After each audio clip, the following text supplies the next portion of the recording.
Oi, gente, tudo bem com vocês? Espero que sim. Cá estou eu para a gente acrescentar mais um título à nossa estante virtual, ao nosso clube do livro. Então já sabe, né? Pode ir lá pegar sua xícara de café, sua xícara de chá, vai lá, que eu espero aqui, dá pausa aí no vídeo, vai lá. Se acomode aí na sua cadeira confortável, sua poltrona. Pega lá o seu biscoito preferido, porque hoje é um livro muito especial também. Aliás, toda semana eu falo isso, né? Meu livro é muito especial. Porque todos os livros são muito especiais. Então, gente, se prepare e bora pro vídeo.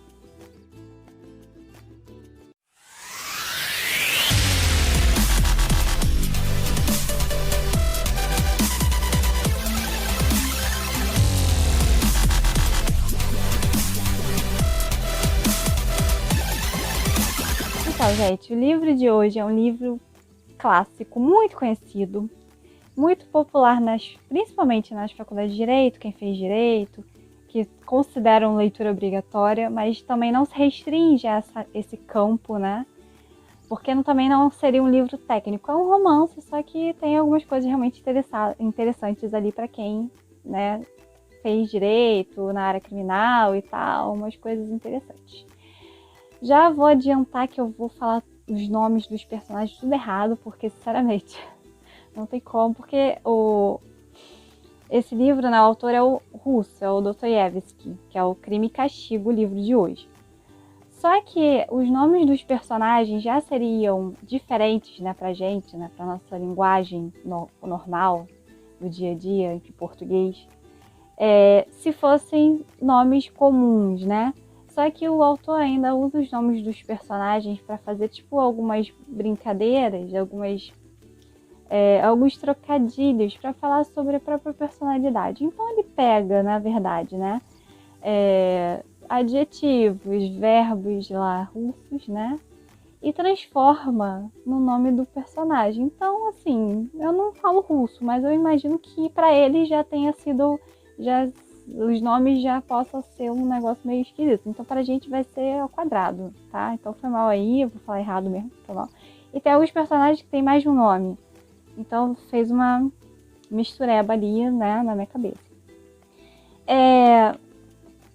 Então, o livro de hoje é Crime e Castigo, do Dostoiévski. Como eu falei, é um autor russo, né? Esse livro é, se eu não me engano, é de 1866, a primeira edição.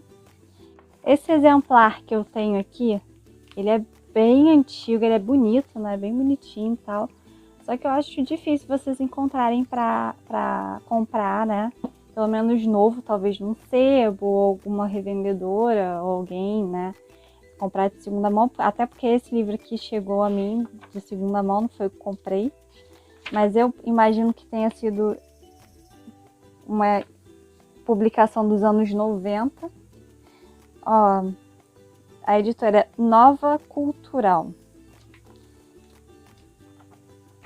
Então, dificilmente vocês vão encontrar desse aqui para poder comprar na internet. Como eu falei, salvo se for um sebo, alguém que esteja revendendo, ou doando, ou repassando.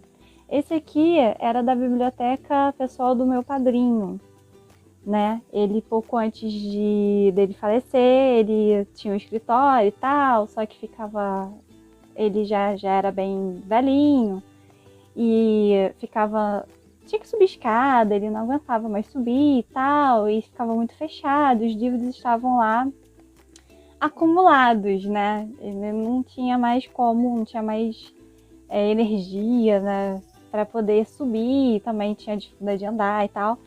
Aí um dia, né, alguns meses, né, antes dele falecer, ele falou, sobe lá, vê como é que tá, pode pegar o que você quiser de lá, o livro que você quiser você pode pegar. Por mim eu pegava tudo, só que não dava para carregar tudo. Então eu peguei um deles, né, um dos livros que eu peguei nesse dia foi esse aqui. Isso. Agora sobre o livro. Para começar, se você não está acostumado a ler, né, você não tem o hábito de leitura, não sei se seria uma boa escolha começar por este. Por quê? Não é aquele livro que você tem uma leitura leve e fácil. É uma história densa. é uma leitura densa. A linguagem é uma tradução, né?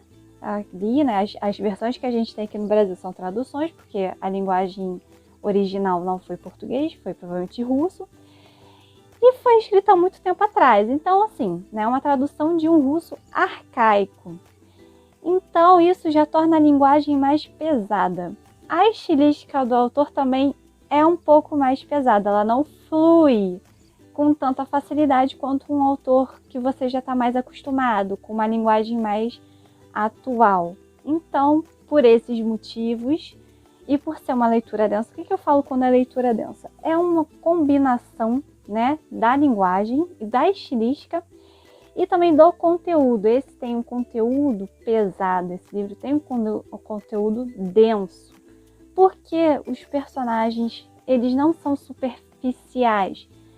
O autor, ele usa muitas passagens para abordar coisas, né, críticas sociais, coisas da sociedade, e ele desenvolve os personagens com um pouco mais de profundidade do que um livro que você lê que você passa, né? Que você senta numa tarde, você, quando vê, já lê o livro praticamente inteiro. Então, um livro que custa, entre aspas, a passar as páginas, porque tem muita informação e tem muito trabalho do autor ali. Até a metade do livro, você ainda está construindo na sua mente como são os personagens e como as coisas vão se desenvolver ali, porque assim é uma história muito bem construída, não tem como, né, não dizer isso, mas é nítido que o autor quer que você, né, quer fazer estimular, né, surgir dúvidas na sua cabeça, você pensar o que está acontecendo. E ele desenvolve muitas questões de vários personagens ali. O personagem principal desse livro se chama Rodion Ramon, que ele chama de Raskolnikov. Ele é um estudante, na verdade ele é um ex-estudante, porque ele começou a fazer a faculdade, se eu não me engano, de Direito, só que ele parou e ele tá ali, ele mora num quarto, mas assim, o autor descreve aquele quarto ali como se fosse uma pocilga, uma coisa assim, horrível. Um ambiente fechado, com todo ferrado, o cara dorme tipo num sofá, assim, todo... Ele vive de uma maneira muito ruim. E por ser estudante, ele é meio que bancado pela mãe e pela irmã. O que acontece? Ele, visivelmente, às vezes eu fico pensando se esse personagem não sofre de depressão, porque ele é muito... Ele dorme, fica lá, entendeu? Fica alheio, né? Ele fica se consumindo em certos pensamentos ali, entendeu? Do que acontece, do que está acontecendo na vida dele, dessa letargia. Ele é um personagem letárgico, esse Raskolnikov. Então, tudo começa com ele. Ele é o personagem principal da história. E aí, o que acontece? Ele recebe uma carta da mãe, contando lá, né? Porque a mãe mora com a irmã e ele mora sozinho nesse quartinho aí. E aí a mãe conta que aconteceram algumas coisas com a irmã, porque a irmã, ela trabalhava como preceptora na casa de uma mulher, uma chamada Marfa, se eu não me engano. Só que aí existiu uma fofoca ali de que o marido dessa mulher teria se envolvido com a irmã dele. E aí a mulher expulsou a irmã dele de casa e todo mundo lá na vila onde elas moravam ficavam falando mal da irmã dele, falando um monte de besteira, falando que ela... Enfim, coisas, né? De que quando a culpa é da mulher, né? A mulher que provocou o cara, não sei o que, não sei o que lá, não sei o que lá, que ficou mal falada. Só que aí depois das coisas se esclarecem, né? E aí acaba acontecendo que a mulher que fez isso tudo com a irmã dele se retrata perante todo mundo, porque descobre que realmente não aconteceu nada. E a irmã dele, que se chama Dunya, acaba ficando noiva de um cara que tem dinheiro. E aí a mãe dele conta esses fatos, né, numa carta que o Raskolnikov lê ali. E aí, assim que ele bate o olho na carta, ele pensa assim, cara, esse cara que tá querendo casar com a minha irmã, ele na verdade tá querendo se aproveitar dela. E tá querendo se aproveitar dela porque a gente é pobre e ele quer uma moça pobre pra poder manter ali sob os arreios dele. Ele interpreta que esse cara, eles chamam de Ludin ou Ludin, quer casar com a irmã para ter uma pessoa, né, dependente dele, para ele poder fazer o que quiser, falar o que quiser, de como quiser, e a pessoa ter uma dívida com ele e não poder se rebelar. Foi essa a interpretação dessa carta do personagem principal. Quando eu li, assim, no primeiro momento, eu fiquei pensando, caraca, será que é isso tudo mesmo? Será? Porque, assim, né, até o momento dessa carta a gente não conhece os outros personagens. E depois, realmente, se confirma que é isso mesmo na história. O cara que é isso mesmo. E aí ele fica... depois dessa carta e essas conjurações que ele fez na mente dele, ele começa a surtar, né? Como eu falei, é um personagem que às vezes eu tenho às vezes eu fico pensando se ele tem... Quais são, né? Qual o fundamento ali das ações dele. Porque realmente às vezes são muito ilógicas. E aí ele resolve, né? Na cabeça dele, porque ele pensa, minha irmã vai casar com esse cara por minha causa, porque eu não tenho como me prover. A culpa é minha, ela tá querendo se sacrificar por mim. E ele fica muito mal por causa disso.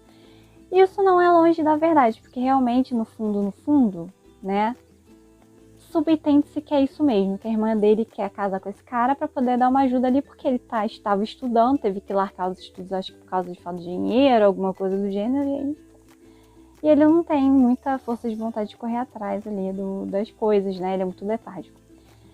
E o ambiente que ele vive é esse, de pessoas mais humildes, que não tem tantas condições, né, tantas riquezas e tal. E esse livro mostra bem, assim, como algumas pessoas se aproveitam das outras também, entendeu?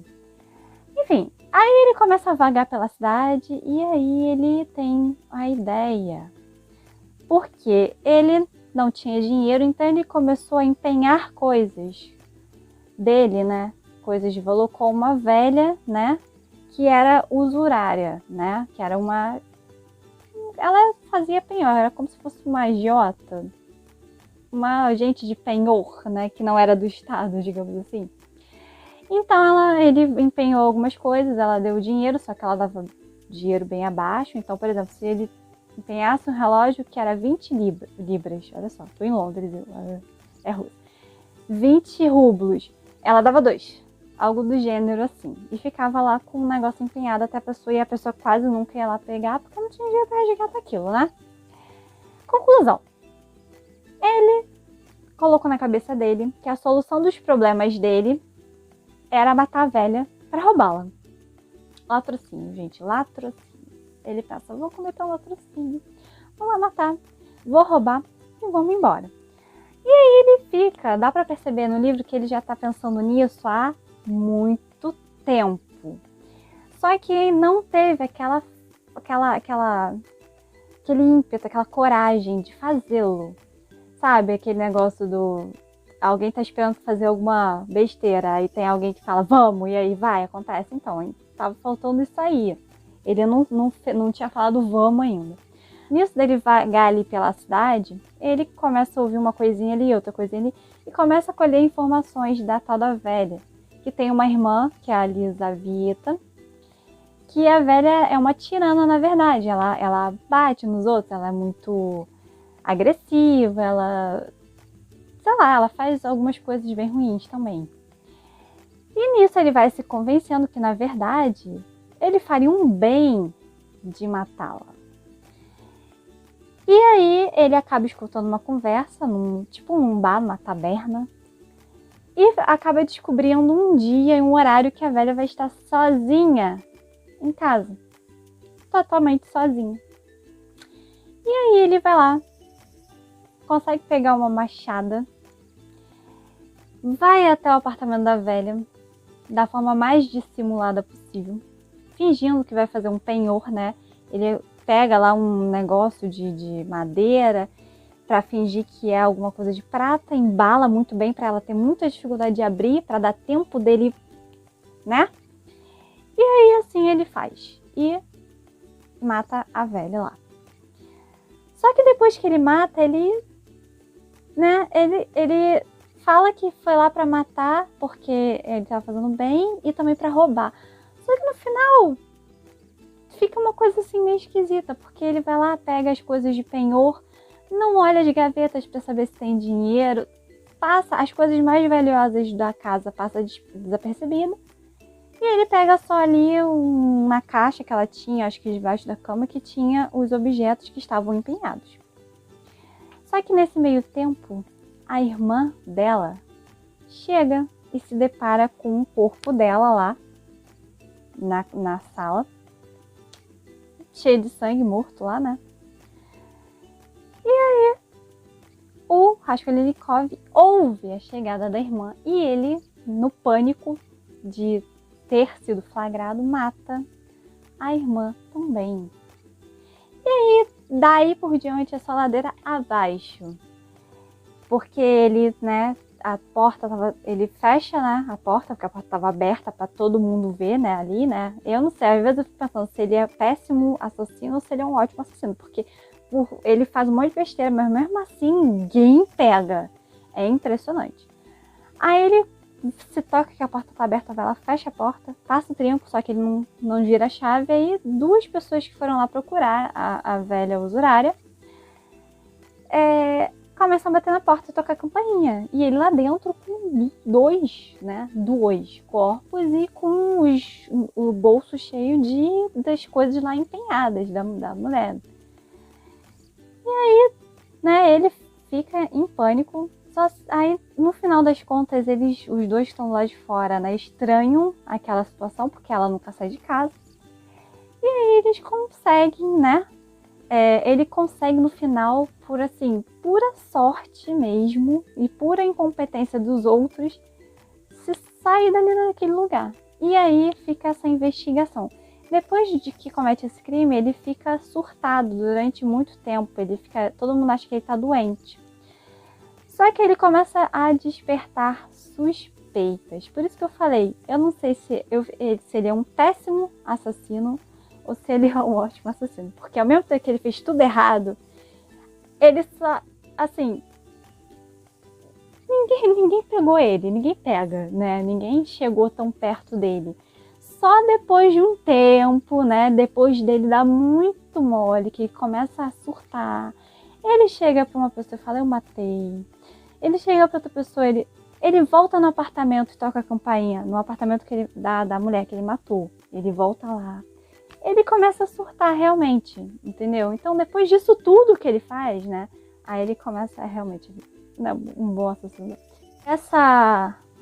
A história principal gira em torno disso. E ele, muitas vezes, é muito curioso, porque ele fala, né, que ele, na verdade, ele matou um piolho. Porque quando ele estava fazendo lá os estudos dele, ele tinha uma tese de que pessoas, né, muito importantes da história da humanidade, como Napoleão, não sei quem, teve que matar certas pessoas para fazer, né, coisas importantes, fazer um bem maior. É como se fosse os fins justificam os meios, né, que não é muito legal, né, como sabemos. E aí, esse artigo também dele produziu, né, uma repercussão sobre essa história toda. E no final das contas, eu fiquei assim, né, você fica meio desnorteado com esse personagem, porque ele pega as coisas, né, que ele roubou da velha, que ele foi lá, né, no início do livro, ele nos convence que ele quer matar para roubar, como se aquilo fosse a solução dos problemas. Mas realmente, sinceramente, o que ele roubou ali não solucionaria nada, né? Ou então por muito pouco tempo, ele teria que vender as coisas que ele roubou ali, entendeu? Da mulher. Então, e no final ele não fica com nada, ele esconde, aquilo fica atormentando ele, a questão de ser pego, de poder ser pego, de fazerem uma busca na casa dele. Ele enterra as coisas, né, de valor que ele furtou, aquele roubo da velha, debaixo de uma pedra. Então, assim, no final ele matou, né? A gente não sabe muito bem, né? Na verdade, no final do livro, tem uma passagem que ele fala que, na verdade, ele matou pra mostrar que podia, entendeu? Então, é uma coisa assim... não o final do livro que eu digo, mas não, o final, né? O final da história eu não vou contar, entendeu? O final que eu digo... Mas pro final você entende, né? Ele tem um diálogo que ele diz isso, né? Que ele matou pra mostrar que podia matar, que podia, era capaz. E ainda tem as histórias, né, dos outros personagens que desenvolvem em paralelo, né? A irmã dele, com o tal do noivo e outras coisas ali também. São histórias muito densas. Então, é um livro, assim, bem... que você tem que ler com tranquilidade e atenção. Não vou contar o final, né, se ele é pego ou se ele não é pego, porque aí, né, eu vou estragar a leitura de vocês. Mas assim, depois que você já tiver um pouco de experiência na questão do hábito de ler, né, que você já tiver encarando com mais tranquilidade, talvez um texto que te exija mais concentração, pensamento, que te dê questionamentos, esse seria realmente um livro que eu acho que todo mundo deveria ler pelo menos uma vez na vida, porque é interessante. É uma leitura densa, mas é muito interessante. Então, gente, é isso. Já me alonguei até demais aqui, tá?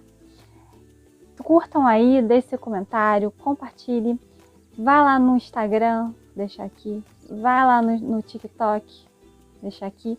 Dê a sua sugestão, porque o nosso Clube do Livro é formado por mim, por você, por todo mundo que queira participar. E até semana que vem. Beijinho.